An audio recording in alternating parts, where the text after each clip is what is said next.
Did you know that modern music might be distancing us from something profound, something beyond what we can touch or see? Have you ever stopped to wonder if the songs we listen to today, with all their beats and hooks, are helping us connect spiritually, or are they doing just the opposite? There was a time when music held a sacred place.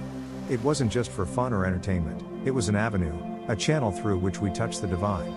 Imagine ancient people gathered around a fire, singing to the night sky, each note rising with purpose, each sound echoing a connection to something bigger. Back then, music wasn't just something you consumed, it was a tool, a sacred bridge between the seen and the unseen. Today, much of what we call popular music is engineered for streams, for profits, for instant gratification. The soul that once soared on the strings of a sitar or danced in the rhythm of a djembe, has it been drowned out by commercial interests? It's as if music, once a river flowing towards spiritual elevation, has been dammed and diverted, turned into a shallow pool of repeating verses, often devoid of deeper meaning. There's something else we need to talk about. The way some of these elements, symbols, practices, sounds, are taken out of their original contexts. How many times have we seen chants, mantras, or ancient rhythms sampled into hit songs, stripped of their meaning, their roots, their spiritual depth? Is this a homage, or is it something else? Think about the didgeridoo, an ancient instrument deeply connected to Aboriginal spiritual practices, being played in an EDM track. Does it retain the magic, the sacredness it once held?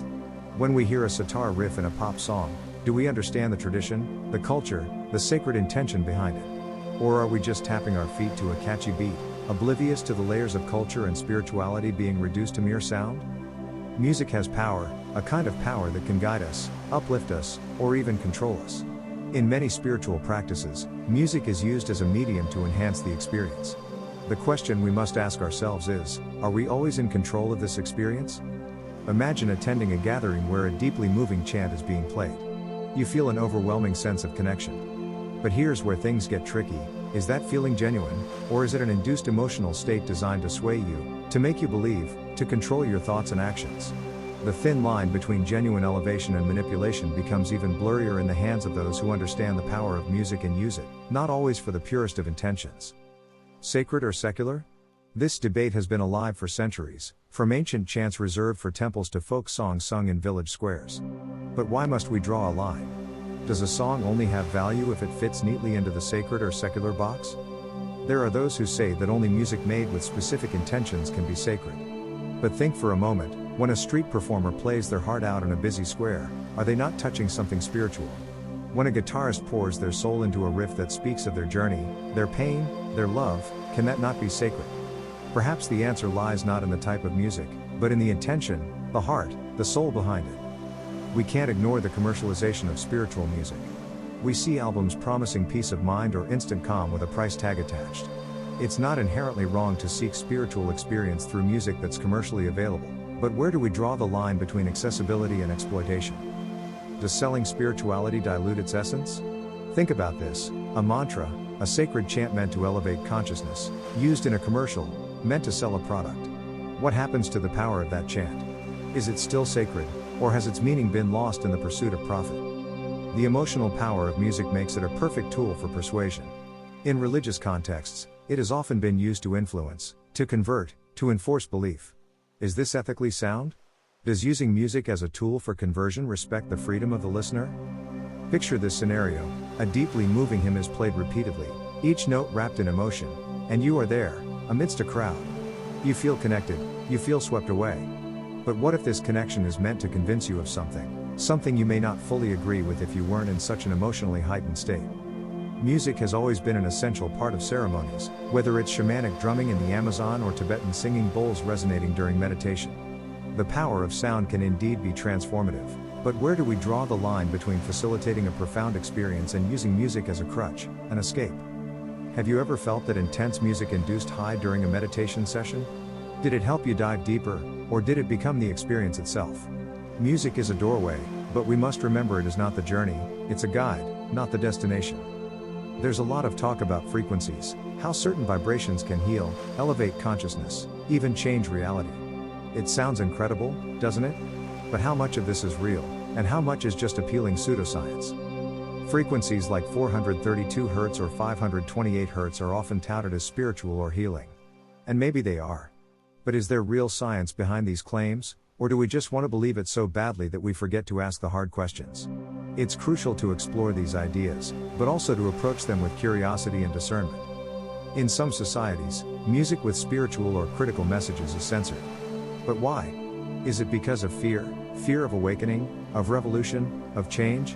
When spiritual music becomes a tool for questioning the status quo, it threatens those in power. And so, it gets silenced. Imagine an artist creating a song that questions the misuse of spiritual symbols, or a piece that calls for awakening against consumer culture's hold on spirituality. What happens to that music? It often disappears, silenced under the guise of moral protection. Digitalization has made music more accessible than ever. You can listen to a sacred chant from Tibet in the morning and a shamanic drumming session from the Amazon by afternoon. But what has this done to our experience of spiritual music? The overconsumption of music, skipping, streaming, sampling, has perhaps made the experience of music less sacred. When you can skip through a mantra halfway because it's not catchy enough, are we losing out on something deeper? Certain music can induce altered states of consciousness. It's a practice used for centuries, chants that bring on trances, drumming that leads to visions. But how safe is this? Should there be boundaries? When we use music to alter our consciousness, we are opening a door to something powerful, something beautiful, but also something that must be respected. The difference between a transformative journey and an escapist or even dangerous one often lies in the intention and the understanding of what we're stepping into. Every culture has its sacred songs, its spiritual sounds. But what happens when these traditions compete, when one tradition claims superiority over another? Music should unite us, not divide us. Whether it's a Gregorian chant, a Sufi qawwali, or a Native American drum circle, each tradition holds value. The question is not which is more authentic, but how can we learn from each? How can we find common ground? So where does that leave us? Music is powerful, it connects, it controls, it elevates, it exploits. It's a tool, a bridge, a weapon, a bomb. It is sacred, it is secular, it is manipulated, it is pure. But most of all, music is what we make it. It holds the potential to be a deep, spiritual guide, or it can be just another sound in the background of our busy lives. What role do you want music to play in your spiritual journey? Is it simply a distraction, or can it become your connection to something higher, something more profound? If you found this video thought-provoking, please take a moment to leave a comment below. Your insights can inspire others, and we'd love to hear your thoughts. And if you enjoyed this journey, don't forget to like this video, subscribe to our channel, and click the notification bell so you never miss out on future content. Let's keep the conversation alive.